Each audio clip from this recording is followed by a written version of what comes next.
Today we are going to talk about fire safety and how to build a campfire. The following are some important things to think about before building a fire. What are the fire regulations? Is there a fire ban? Do you have to bring your own firewood or can you gather it from the forest? Another important thing to think about is whether or not you need a fire pit or a fire ring. The fire pit or fire ring keeps the fire contained. Lastly, you're going to need a bucket of water or a shovel because eventually that fire is going to need to go out.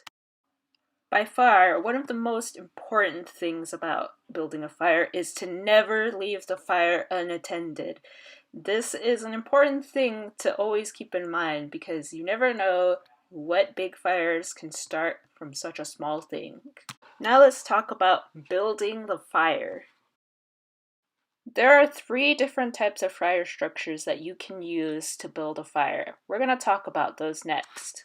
The first structure is the log cabin structure, which just involves taking some logs and making them look like a cabin like you would with Lincoln logs from your childhood.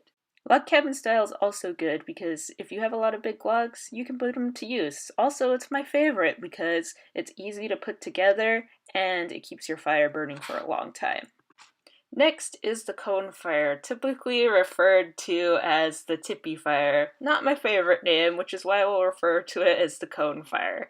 This is an easy to build structure and works really well if you have lots of smaller pieces of wood. Our last structure is the pyramid.